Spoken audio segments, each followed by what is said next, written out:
So for our first example,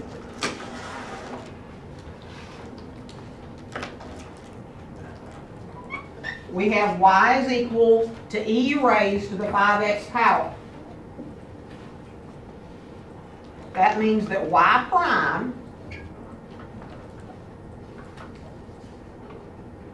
is going to be e to the 5x power, but because 5x is actually an expression of itself, it is a function, then we have to apply chain rule, which means that we're going to multiply this times the derivative of 5x, which is 5. And then normally, just to avoid confusion, we usually bring the 5 out in front of the e to the 5x. Okay?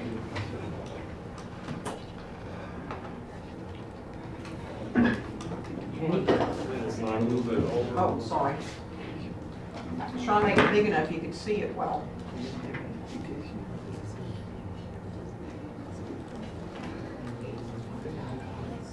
These should not be complicated except by the fact that you're going to have to do chain rule on them, which is why chain rule comes in the middle of the chapter. Remember, anytime you've got a function used within a function, that's composite functions. And that means that you're going to have to do chain rule. And all you do when you do chain rule is you take the derivative of whatever that embedded function is and multiply by its derivative as part of the entire derivative. Okay? That's all there is.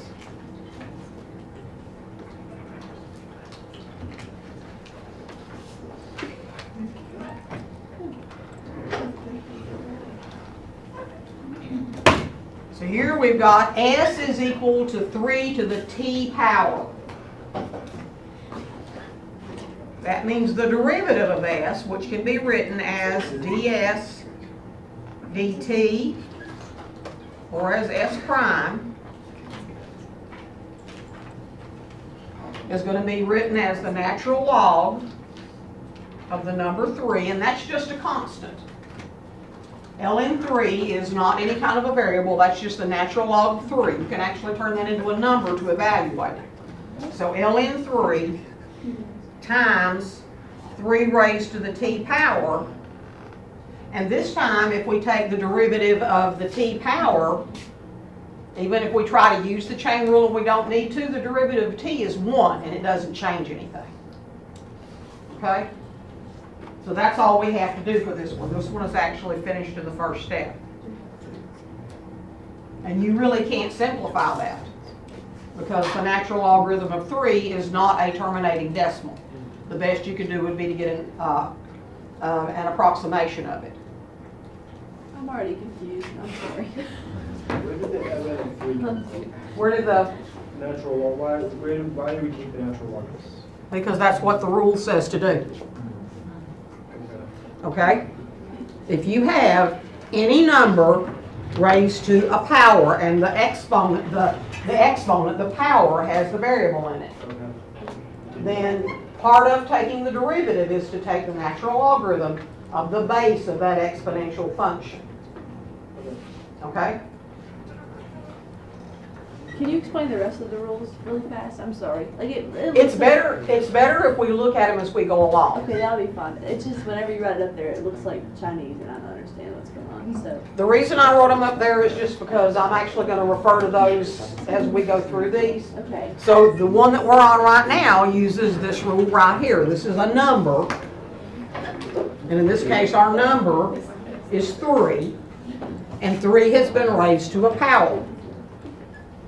The only restriction on this is that a can't be 0. You can't have 0 to a power because then everything's 0 and it just doesn't help anything.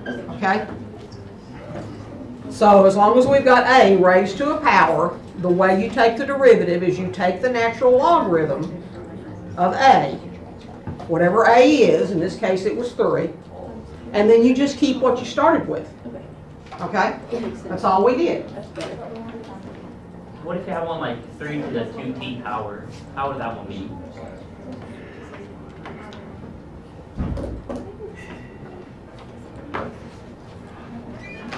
Like that. Yeah. Then g prime of t would be the natural log of 3 times 3 to the 2t power, but because it's 2t, Then you multiply it by 6. well, you multiply it by 2, Okay. okay? So then, actually, this is easier if you bring the 2 out in front. 2 times the natural log of 3 times 3 to the 2t power. Okay. Oh, geez. Now, we can do more examples of these as we go. That'd be- What is that symbol for a best prime?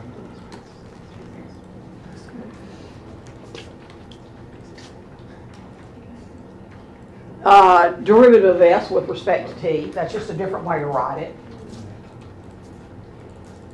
You can see derivatives either with primes or written as a ratio.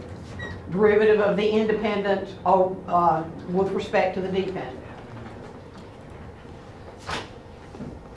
I'm going to back up to the one we did before for a second. Remember, this is based on that second rule I wrote on the board. If we had simply had y equals e to the x, that derivative would have been y prime, or dy dx, is equal to e to the x. That's it. E to the x is its own derivative.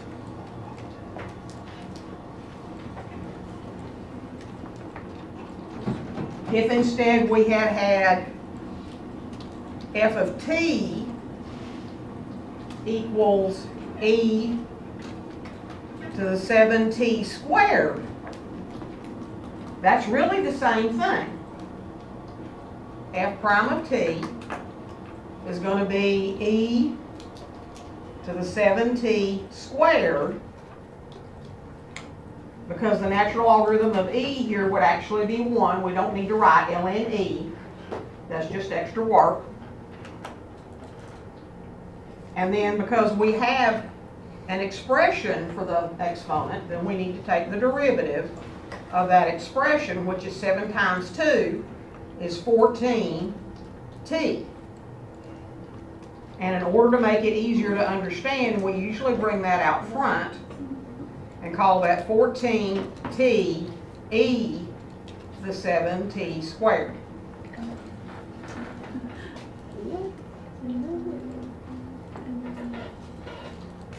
Miss Flint, if you had a constant there above like the ln, say 3, and you got the 14t, and you times the 14t to the By whatever that constant is in front. In fact, actually, there is a constant there because remember, this is what I keep telling you, the natural logarithm of e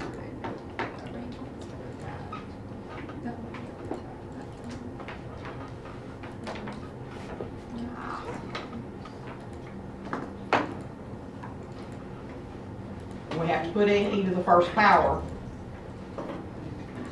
is 1. Okay? So in reality, there's a 1 here. Just like in reality, there's a 1 there. It's just we don't usually write down 1s. Okay? The natural log is the only one where the ln of that number disappears, because the ln, or the natural log of e, is 1. All the others actually are a number. Okay? Like, for example, the natural log of 3 is a decimal value. But it's not a terminating decimal value, so we would just use it as ln 3, knowing that it's a number. It is a constant. Okay? Let's try a couple more examples.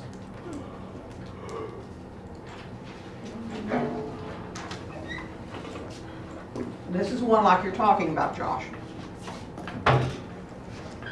This one we've got y equals 10 times e to the 3x squared.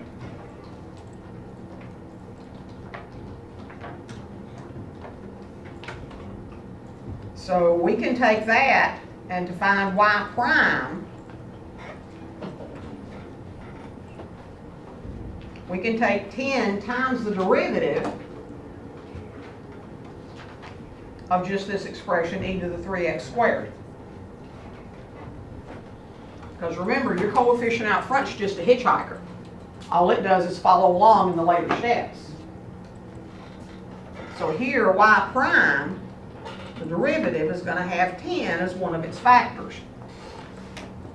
Then we're going to do this. So the derivative of e to the 3x squared is e to the 3x squared.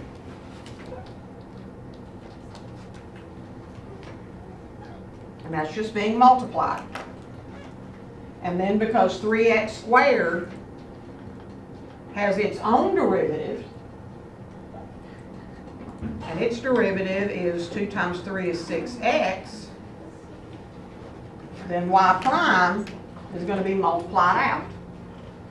6x times 10 is 60x e to the 3x squared.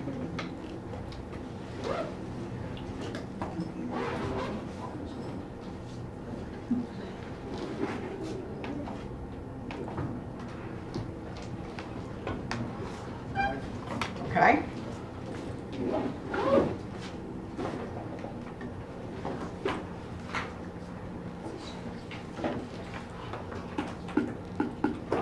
Now I don't want to move on until you know where everything came from. Do you see where everything came from?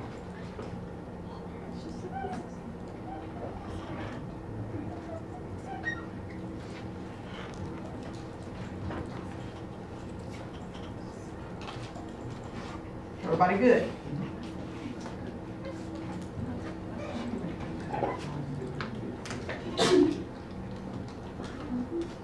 I'm going to get the calculator out of the way because we actually don't need it for most of these. Okay, this function is an s of t function because t is the variable here. We could actually have written this s of t is equal to 8 times 10 to the 1 over t power.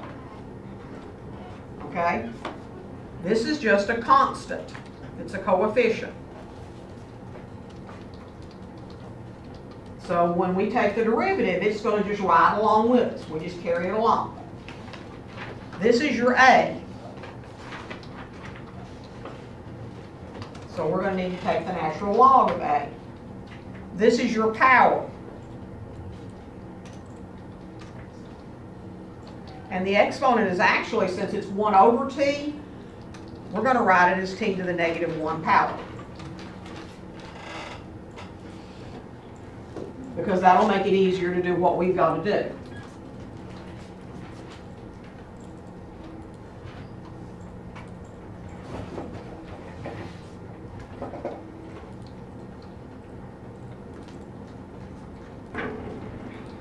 And yes, you do need the multiplication symbol or parentheses there because it's not 8 times 10 is 80. You can't just multiply that because your exponent has to be applied to the 10 before you can multiply. So you do need either the multiplication symbol or you need parentheses around t to the negative 1. One or the other. You've got to keep straight in your head what all the pieces are. So now we're going to do s prime of t or ds dt.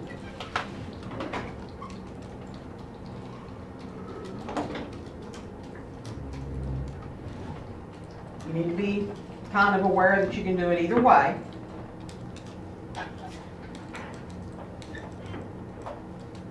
So the 8 rides along, because that's what coefficients do. Then in order to take the derivative of this, we need to take the natural log of 10. And then keep the expression we started with. And then the last step is to take the derivative of the exponent, which is -1 times t to the -1 minus 1 makes it the -2 power. You move that out, please. Now, before I do anything else, does anybody have any questions on where any of that came from? The part I wrote in blue is chain rule. It's not something new. That's just using your chain rule. The chain rule is always there.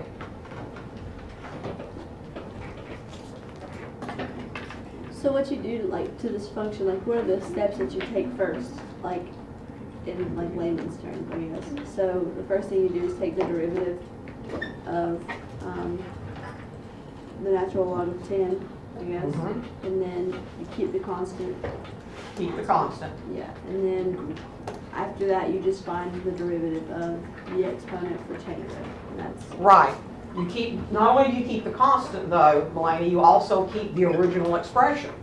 So basically your derivative is the original expression with it being multiplied, excuse me, it being multiplied by the natural log of the base. Okay, that's, all you're doing is adding in the natural log of the base as a factor of what you started with. And then the other factor is if it's chain rule, you need the derivative of the exponent. Okay? Now, if you want to try to rearrange this, because this is a little bit ugly, that's a -1, so you can put the negative sign out front. -8 times the natural log of 10,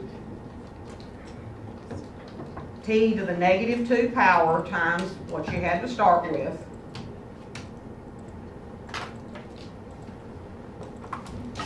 And that leaves your, usually it's customary to write the exponential expression at the end by itself, because it keeps you from being mixed up about what all the other stuff is.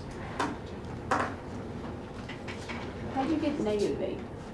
The negative in front of the -1 t to the -2. So they don't have to stay together? Like, They don't have to stay together, because all of that's being multiplied together anyway. Do you accept the talk? Yes. Yes, I would definitely accept the first step. But if you're gonna try to do anything with it later on, then it might be simpler to try to move things around so that you don't have to type as many parentheses. But yes, that first step is definitely just fine. So like for the test, that would be okay? Yes. Yes, because I can tell what you did if you show me this. Okay. What I don't like is people that jump straight to this and don't ever tell me that was what they did. Because then if they messed this part up, I don't know why they messed it up. I don't know if they really didn't know what they were doing, or maybe they, maybe they left out the negative because they forgot this was negative, or whatever else they did. So I like to see that first step completely written out so I know what you were doing. So like if you didn't, say for instance, didn't factor something out, you just left it? Just leave it. Okay. Because like it's different for Shobi I know. and Math Lab. I didn't know And what's. Shobi, I'm not asking you for any bells and whistles. My math lab, it will take the undecorated You answer. know that. And I went like all the way down and found out later that it would take like the huge. Yeah, one. it'll take the big, huge expression. You just have to type in all the parentheses. Okay? So the first step is the graded part, is the graded portion of the test. Yes. Yes, and in fact, on that first page where I asked you to take those 7 derivatives, and that's all I ask you to do, you do not have to simplify, write the first step. Okay, because I want to know you know how to do it.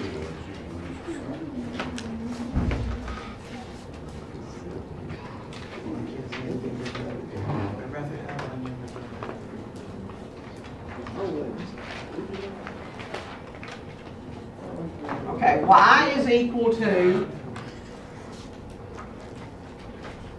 a very complicated looking expression.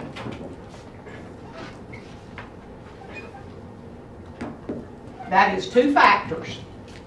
The first factor is e to the x squared plus 1. The second factor is the square root of 5x plus 2. So we have a product rule.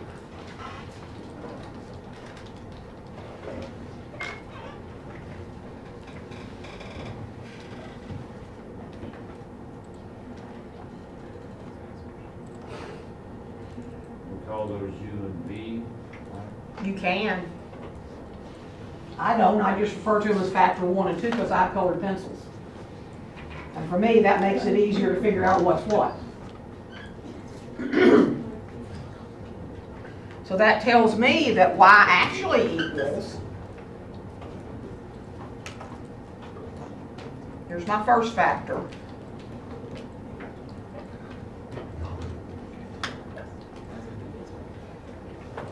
And then because I don't have any rules for square roots,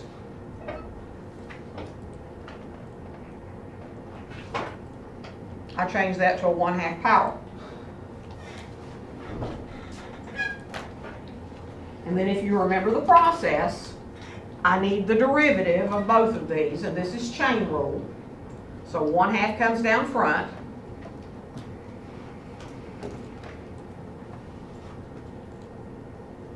And then 1/2 minus 1 becomes negative 1/2. And the derivative of this is going to be e to the x squared plus 1 times the derivative of x squared plus 1, which is 2x.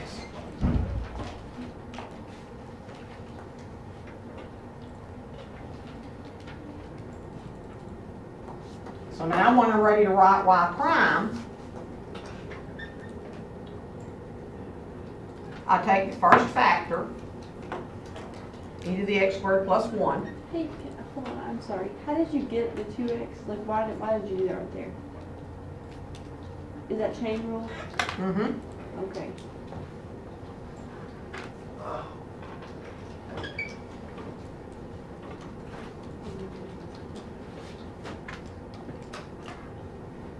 And then I need the derivative of its partner.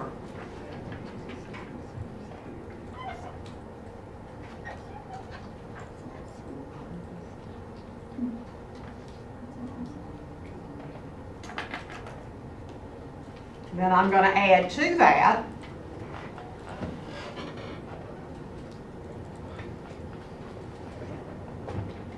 the second factor.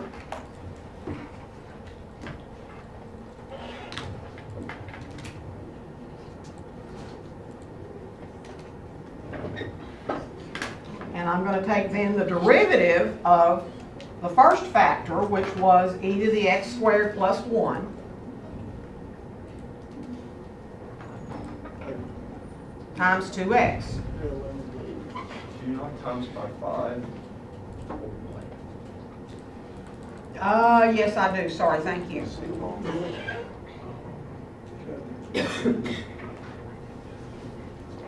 Because this is also a function. So I need you to multiply this one by 5.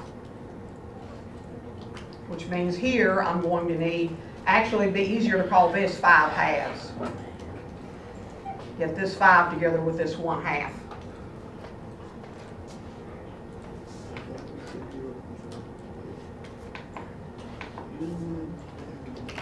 So what we've got here is we've got the first factor, which is e to the x squared plus 1, times the derivative of the second factor, which is 5 times 1/2 or 5/2, times 5x plus 2 in parentheses raised to the negative 1/2 power,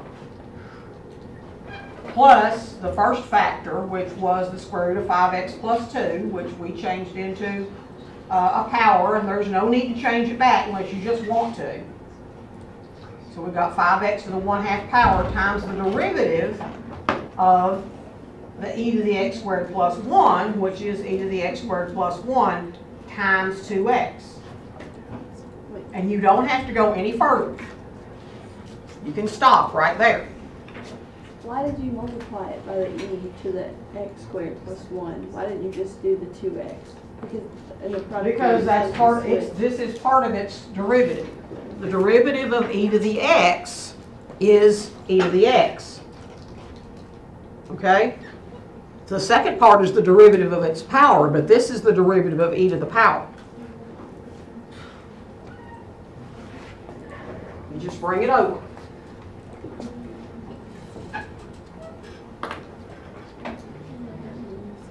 E to the x should be the easiest one to do because e to the x is always its own derivative. So the only thing you have to worry about doing with e to the x is actually either taking the derivative of its exponent, if you need to, or dragging along whatever number is in front of it, if you need to. The power rule, with that, after you get to the derivative of that? No? You're not using the power rule. Power rule says take the power down in front and reduce it by 1. That's not the power rule. Is that what? It is for the part that I wrote in blue. That's the derivative of 5x plus 2 to the 1/2 power. I brought the 1/2 power down in front, Right, yeah. I kept see that and reduced that, and then I took the derivative of 5x plus 2 out here. But where'd you get the 2x at the end? Is that from the x squared with the e? That's from this, Right. okay? This is chain rule. Oh, chain rule. Chain rule. Okay. Because this is an expression, you always have to bring its derivative down as one of your factors in your derivative, Now I'm with you. okay? Alright. Okay, anybody else?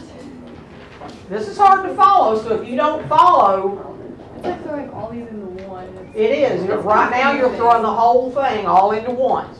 Oh, it's confusing. Aren't you glad if you've got numerical values to find the derivative that you can use in derivative?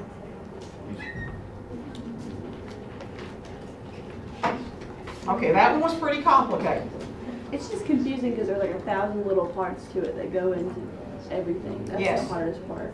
Miss Flint, are you gonna show us how to do the calculator with the interim? Do I need to? I would love it if you could, one more time. If there's a video of it in, Was it in the Chevy? that's in Show Me in Endurance Practice, just click on the video. Okay. Because I do the whole worksheet except the last problem, I think it is. Okay, I just didn't want to. Yeah, that was why I put it up I there. wasn't saying it like that, I'll be honest. No, she tells the truth. I don't want you to do that. But I need to know it for the test. Well, you need to know how to do derivative. Yeah. And you did the problems right, so, Yeah, I just didn't use it. okay. Well, I think I might have written you a note that said the point here was to use derivative, not to do the calculus. That was rushing. Okay. There's two ways we can look at this problem. The easy way and the hard way. You can do this problem as a quotient rule. You can also do this problem as a product rule. I do not care which way you do it. I will tell you that either way that you do it, the derivative of the numerator is 0, which is nice because it makes some things disappear. And since it looks simpler to me to do this as a quotient rule, I'm going to do it as a quotient rule. If you want to see how it's done as a product rule, go look at the PowerPoint that I posted for you because I worked that out there also. Okay? But I'm going to do this as a quotient rule. So here's my numerator. And the derivative of my numerator is 0. This is my denominator. And the derivative of my denominator is going to be, first of all, 0, because the derivative of 1 is 0, plus 100 is a multiplier, so it hitchhikes, times e to the negative 3, or negative 0.3, x, and then this has to be multiplied by the derivative of negative 0.3x. What is that, negative 0.3x? 0.3x, and the derivative of that is just the negative 0.3. Is it supposed to be, is the natural log play because it's a constant? Where? beta is natural log of 100, and then times e. No, because 100 is not the base. That's 100 times e to that power. That doesn't matter. Okay, so it's not the base. E is the base. E is the part that has the exponent. Okay? So now, to write that out more easily, because we never write zeros, we don't have to, then v prime is going to be negative 0.3 times 100 is negative, see if I move that decimal 2 places, that's going to be negative 30. That way I don't have to put down two things. I can just call that 100 times negative 0.3 is negative 30, e to the negative 0.3x. When you can multiply out some numbers, it usually does help you to go ahead and multiply out the numbers.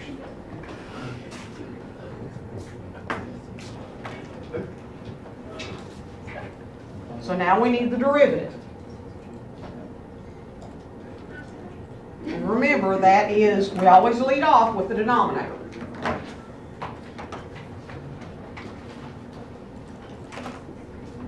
And the denominator is 1 plus 100 times e to the negative 0.3x power squared. Then repeat the denominator in the numerator.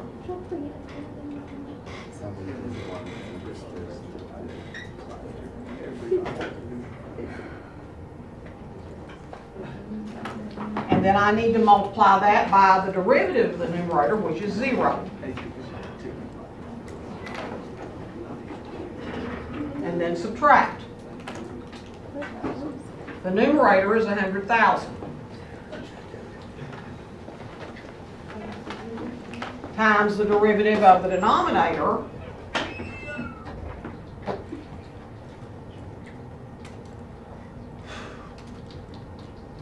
is negative 30 times e to the negative 0.3x.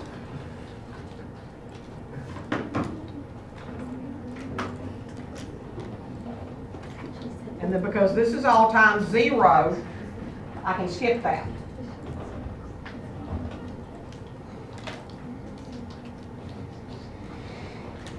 Negative 100,000 times negative 30 is positive 30 times 100,000,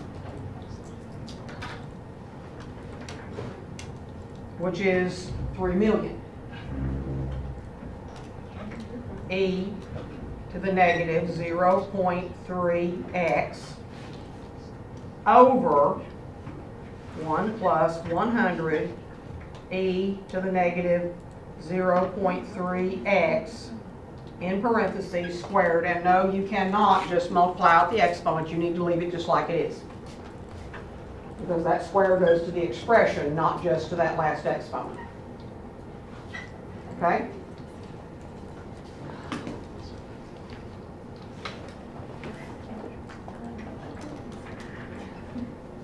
Does anybody have any questions?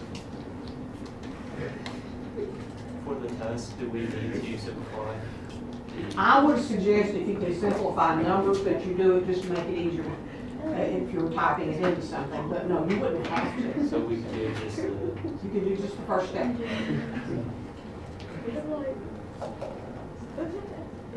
And the only difference in the answer that you get here and the answer you get doing product rule is if you're doing product rule, this winds up being times the numerator. Only the product is, or the denominator has a negative power. So it's the same thing. Okay?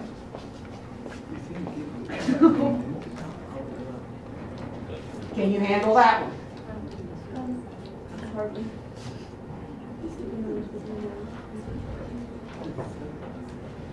Now there's actually already a recording in Shobi of doing all these problems. I'm just recording today kind of as a backup.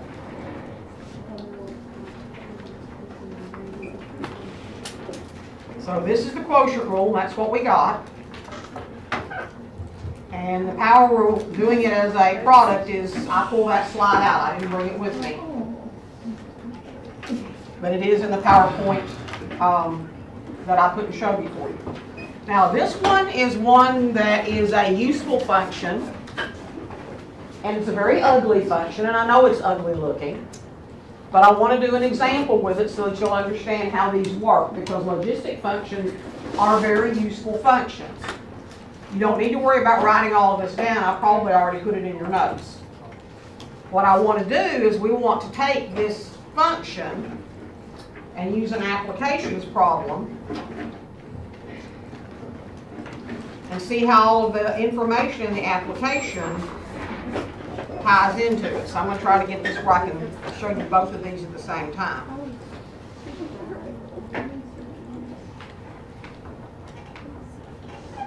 So you've got the problem in front of you. What I want to do is to look at the problem and tell you how to figure out how all of this goes into here. That's the hard part. So what this says is the company sells 990 units of some kind of a new product in the first year and 3,213 units in the fourth year. And they expect that sales can be approximated by a logistic function, and it levels off at around 100,000 in the long run. What a logistic function looks like is it graphs like this.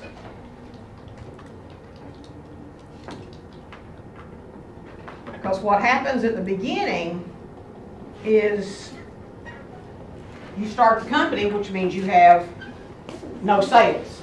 But then you start making them, and your sales start off kind of slow because people don't know that you've got this new product. But as people find out about your product and they find out how great it is, you start selling more and more and more of them, so that at some point your sales takes off.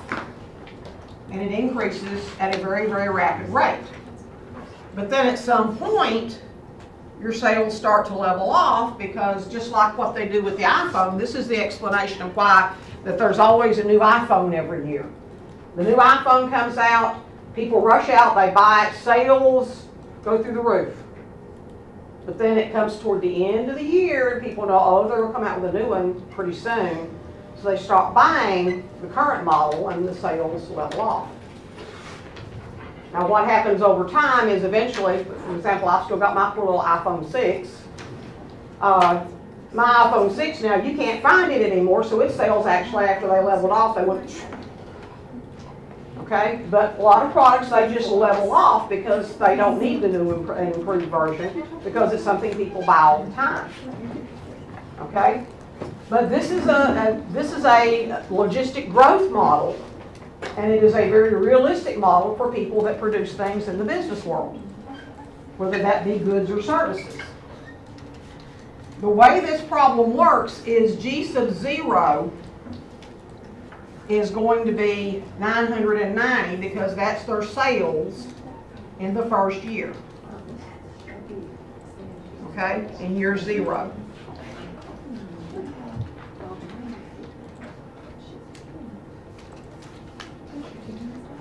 And the reason that you know that the leveling off point, which is the numerator, is 100,000, is apparently they know their market very well, and they know that that's where sales will eventually level off. They just don't know when. Okay? So that means in both of the places that you see that you see M, that's 100,000.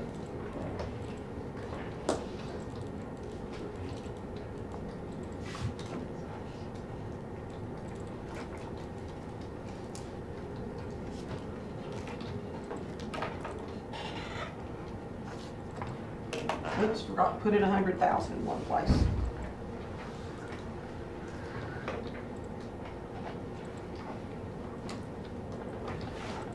So at this point, we have this function, and we're ready to find the formula for S of t. So I'm going to blow it up a little bit.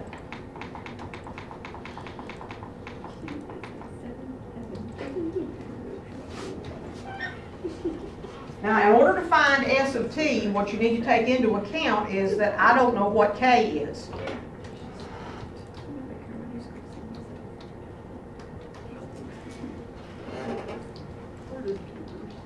I have no idea what k is. But I do have a piece of information that I can use to figure it out. Because I do know from reading the original problem that in the 4th year, in other words, when t was equal to 4,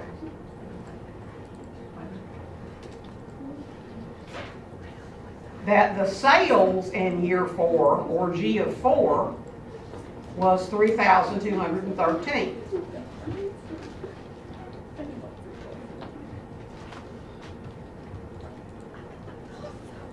So I can use that information and solve for k, even though it looks like it's going to be really hard to do, it really isn't. It's just some simple algebra steps. Here you do need to actually do the algebra. But it makes the whole function look a lot better if we'll kind of clean it up a little bit, since we're going to have to solve it. So first of all, 100,000 over 990 actually comes out to be, let me think about the best way to do this. Let's just go ahead and do it on the calculator.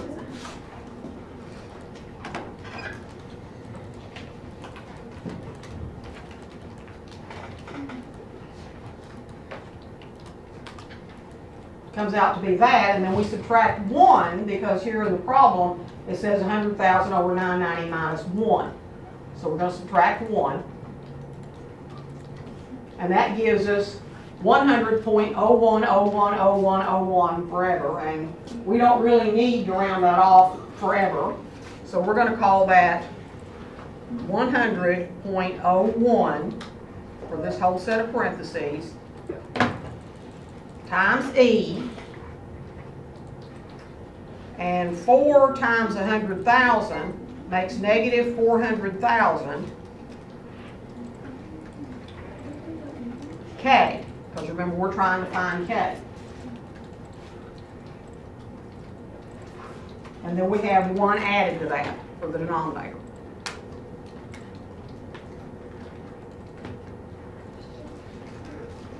And in the numerator, all we have is that 100,000.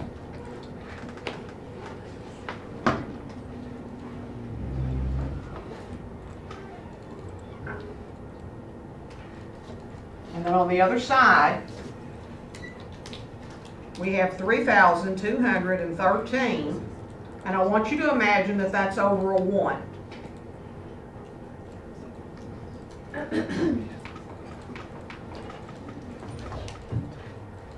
Because this is the equation that we need to solve. And notice that the number up there with the K negative what? negative 400,000. That's 100,000 times 4. And the sign in front of that was negative, so that's where the negative comes from. Okay?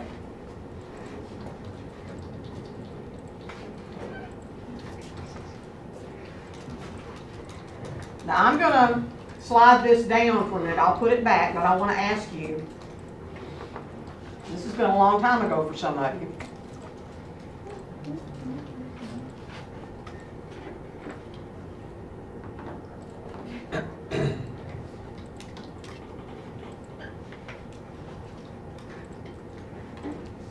How do you solve that?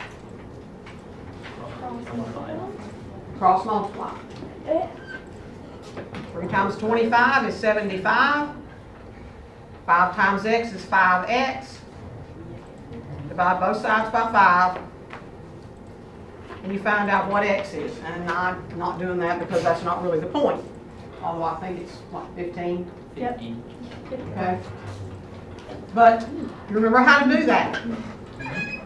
Okay. This is the same thing. Cross multiply.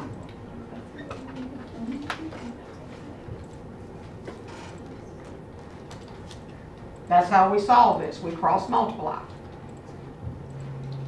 1 times 100,000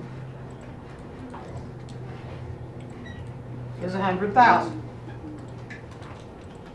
Equals 3213 times 1 is 3213.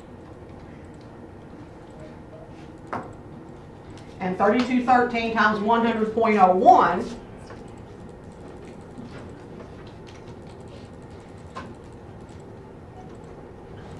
is 321.332.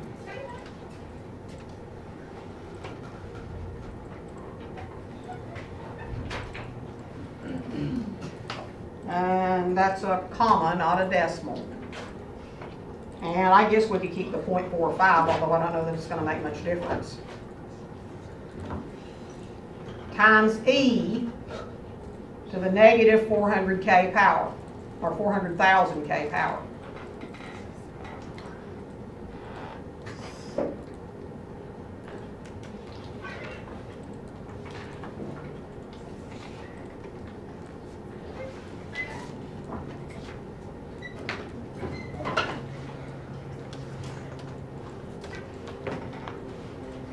Then we're going to subtract 3213 from both sides.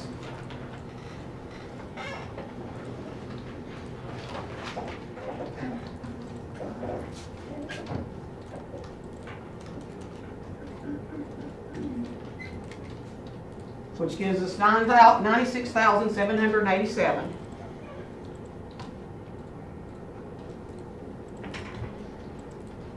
Is equal to 321, 332, 45 times e to the negative 400,000 k.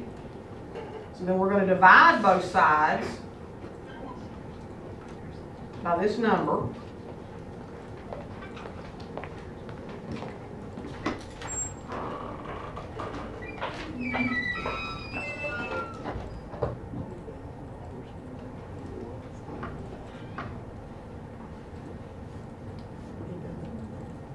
And that finally is going to leave us with a single number is equal to e raised to a power.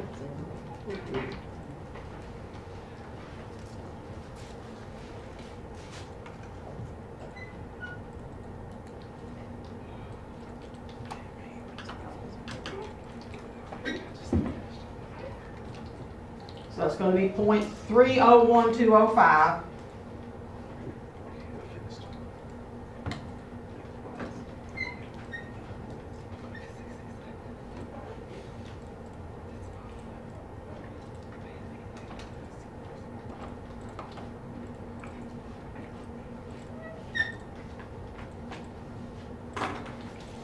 Raised to the negative 4,000 for e raised to the negative 4,000 k power.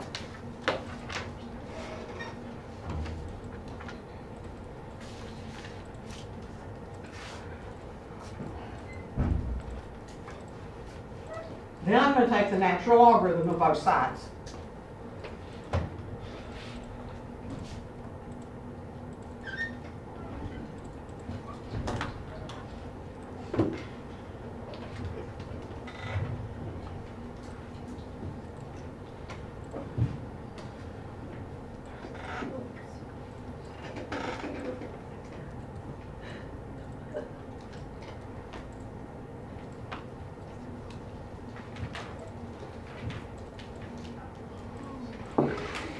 And when I do that, when I take the natural logarithm of e to that power, I want you to remember back at the beginning, I showed you that the natural logarithm of e raised to the first power was 1.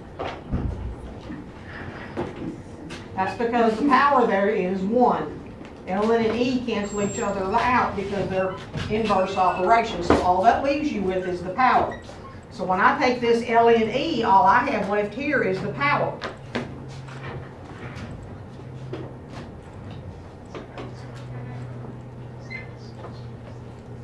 Which is negative 400,000 k. And this is just a number.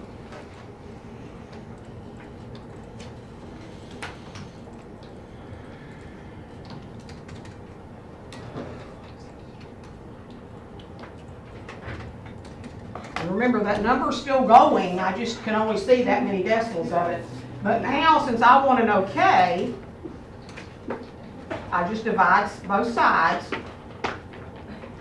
by negative 400,000.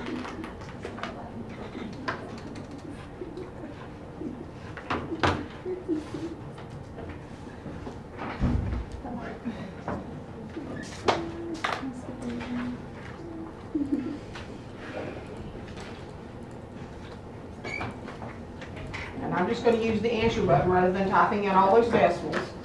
And then I'm going to divide it by negative 400,000. And I get 2.99999 e negative 6.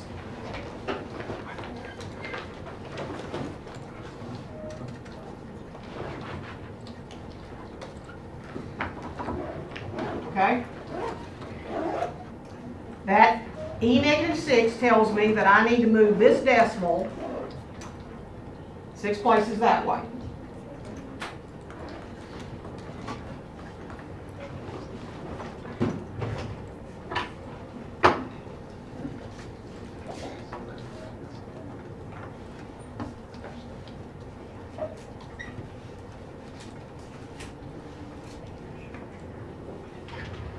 And then since I'm going to have to multiply that by 100,000,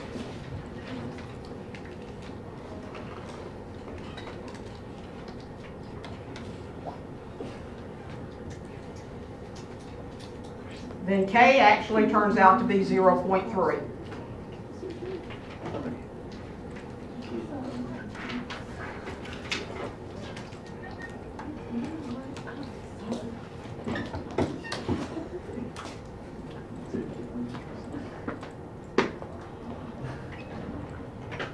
Is that kind of problem going to be on the test on Thursday? That's your bonus problem. That's bonus. I was going to ask that. I was gonna ask you That's that. your bonus That's problem. the take-home bonus thing. How many extra points is that yet? I'll have to look and see. Now, the second part of this says to find the rate of change of sales after 4 years. Now that we've got the formula, finding the rate of change of sales after 4 years shouldn't be too big a chore. Now, they actually did the derivative here, so I'm not going to have you do that. What I'm going to do is I'm going to go back with these slides. I have 9.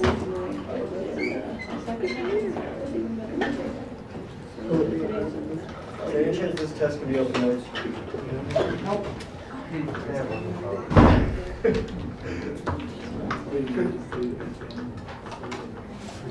What you're actually going to take the derivative of, just see if I can copy it over here.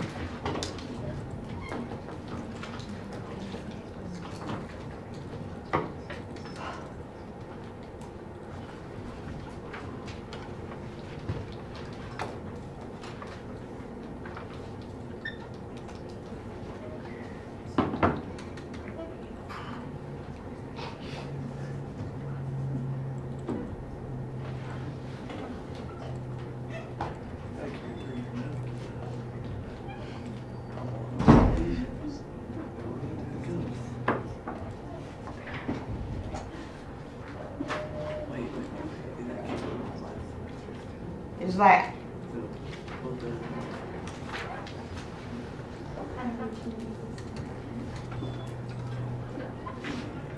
And I'm not going to type it in, I'm not going to do inderiv for you on this one, but what I would do, since we're trying to find what the rate of change of sales is in year 4,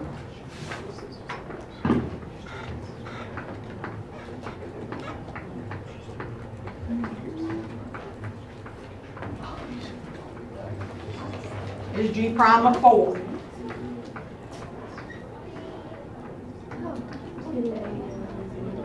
Which is inderiv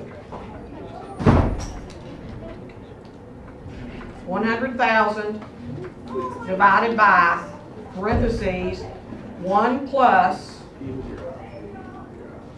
and actually 100.01 is much easier. Whatever you write as a fraction. Because we got that as we went along. We actually divided 100,000 by 990. Then a comma, then an X, then a comma, then a 4. And it turns out that S prime of 4 is actually equal to 933. And that's 933 sales per year.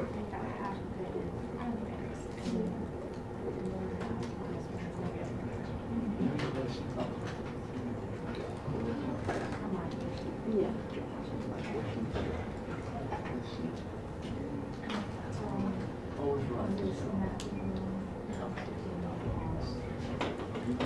It's just this. So based on the model, what that says is that sales in the 5th year, because that's the instantaneous rate of change at the end of the 4th year, that the sales in the 5th year will increase by 933 sales. The rate of change is 933 sales per year at the end of year 4. Okay, now that'll change again in year 5, so that's why it's really only good for that year.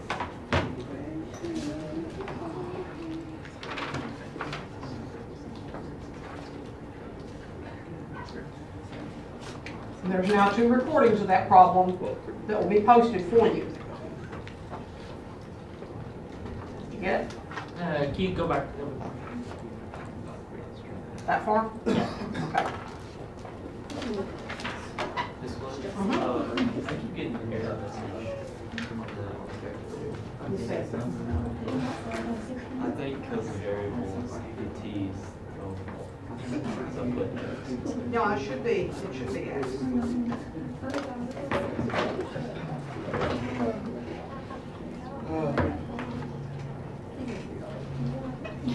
You need one more set of parentheses, that's what's going on.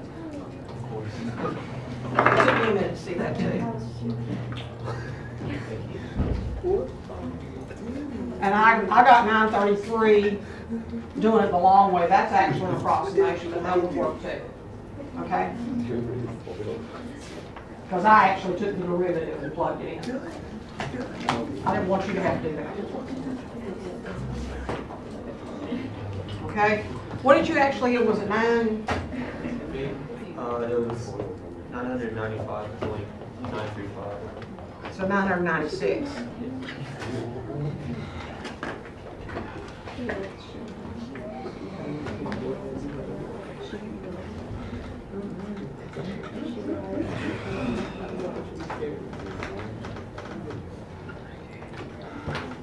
So the 933 is if you actually take the derivative and then plug in 4.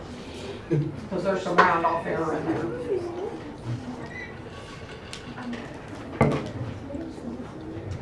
Okay, the only ones we haven't done, and these are not much different from what we've just finished doing, is we need to talk about the logarithmic functions.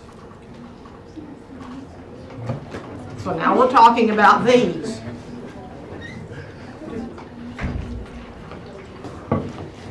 And this is just more of the same. It's not really anything terribly new. If your function is f of x equals the natural log of x, f prime of x is equal to 1 over x. Done. Okay?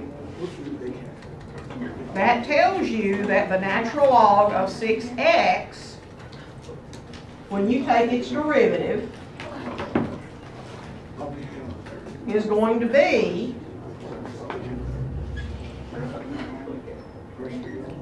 1 over 6x times 6. Because the derivative of 6x is 6. That's a chain rule. And then something interesting happens.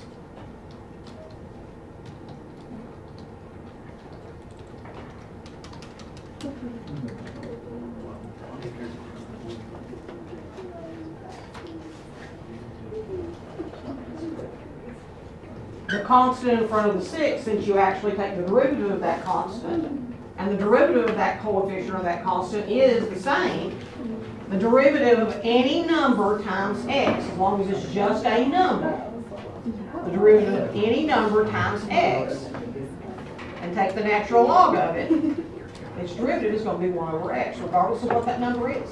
It'll always cancel out. Okay? Remember, what this is the rate of change of the function.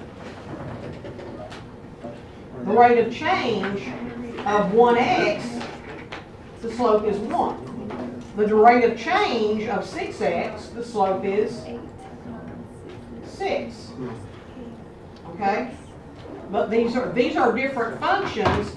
They will have different slopes, but depending on what number you plug in, it's always going to be 1 over x at any given point. Okay? This is a base 10 logarithm because there is no base statement. That means we're going to use the rule that's the third one down. This is a log base 10, and the way we take its derivative, as it says on the board, is 1 over x, just like before. Except we take the natural log of the base of the logarithm.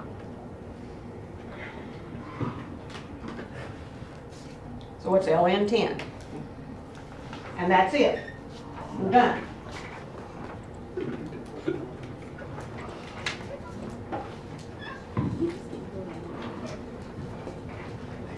And we don't need that calculator, so let's get it out of the way. So the log's base is always 10. Unless it says log with a little 3 or a little 5 or something down there, yeah. And the most common ones we use are base 10. That's why we don't usually write down the 10 if it's a base. Like this is log base 2. Okay? So this one follows that first rule again.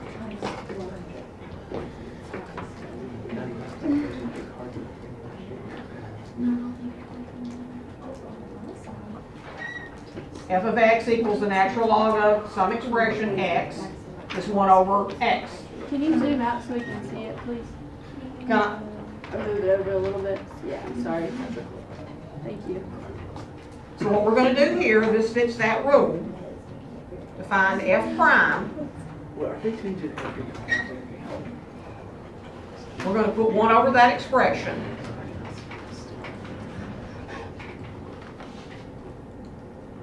And since it's a natural log, the natural log of e is going to be 1 that would be there, so that's why we don't have to write it down. But then since that's an expression, this is going to be chain rule. So chain rule says I need to multiply by 2x, because that's the derivative of x squared plus 1.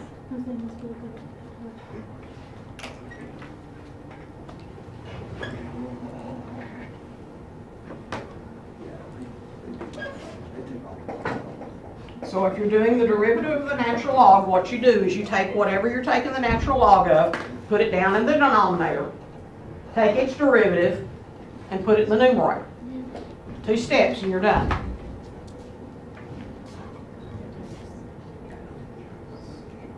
This works the same way, except we're going to have to take the natural logarithm of 2 and put it down there with the 3x squared minus 4x.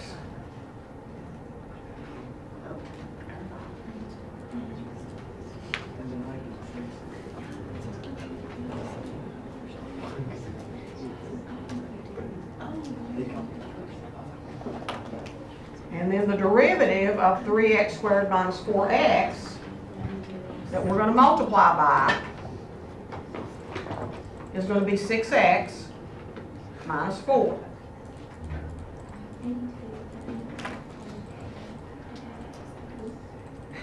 So the easiest way to write it is 6x minus 4 over the natural log of 2 times 3x squared.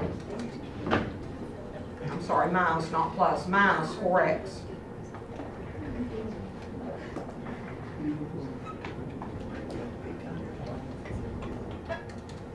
Okay?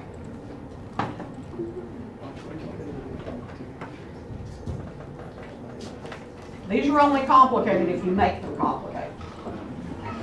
And I tried not to.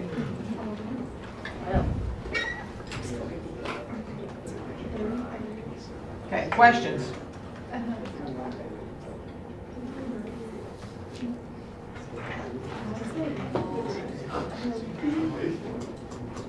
If anything's throwing you off, it's probably where I have to use chain rule. That's what I wrote in red.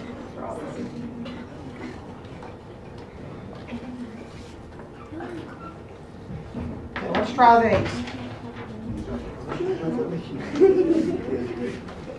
Natural log of the absolute value of 5x. 1 over the absolute value of 5x.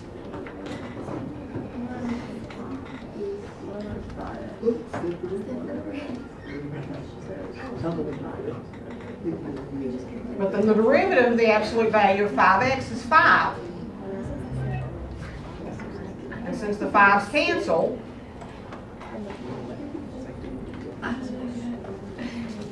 it's 1 over the absolute value of x. Okay?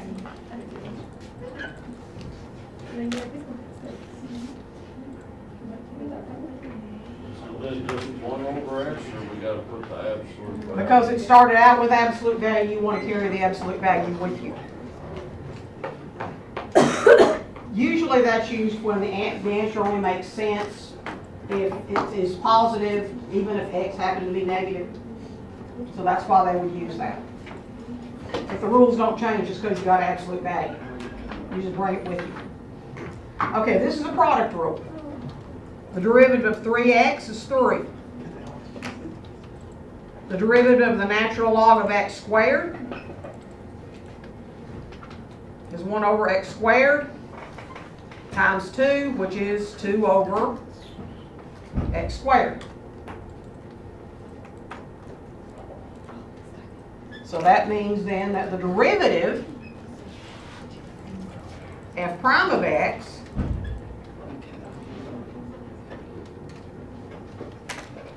is going to be the first, which is 3x, times derivative of the second factor, which is 2 over x squared,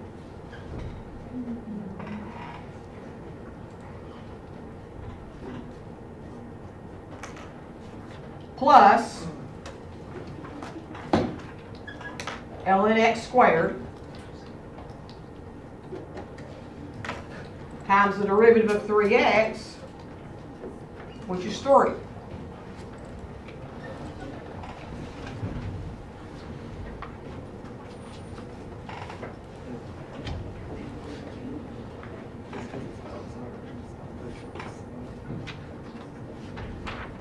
And if you're going to simplify it any at all, that's as much as I would do right there.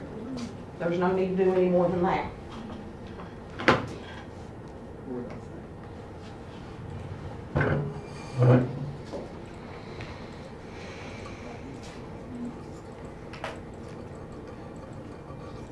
This is a product rule. The derivative of your numerator, you're going to take the natural log of the base, that's ln A, times t to the 3 halves plus 1. Put it all under a 1. But then you have to multiply by the derivative of t to the 3 halves. So that's going to be 3 halves times t, and 3 halves minus 1 is 1 half. So that's going to be in the numerator.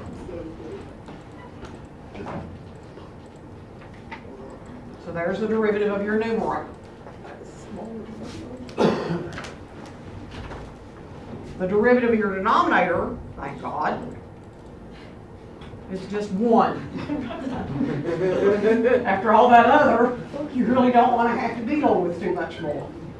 So then remember what you do when you do a quotient rule. You start with your denominator. Oops. Let me start over here. You start with your denominator and you square it. Then you take it to your numerator and you multiply it by this mess.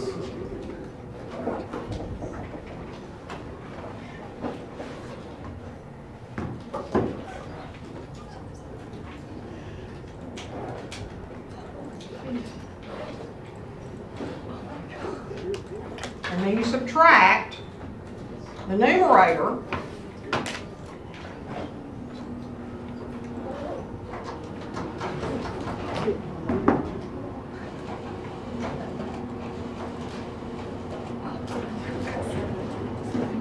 times the derivative of the denominator, which is 1, and we can forget about it. We're not gonna have one like that on the test, are we? Okay. I tried to give you, I might ask you on the next test to do some that are more complicated, Yeah. but you've not had enough practice at this point for me to give you anywhere near Yeah. that complicated problem. I wouldn't do that to you. How do you get 3 over 2 to t to 1/2 over natural log of 8? That's Because not that's the derivative. Yeah. Okay, and then you get. You put it over the top because you're multiplying by it. Oh, okay, okay. Okay? Gotcha. Make it easier, put it there better than just reading it out the side. Okay, I got the picture. Okay. I'll see y'all next time.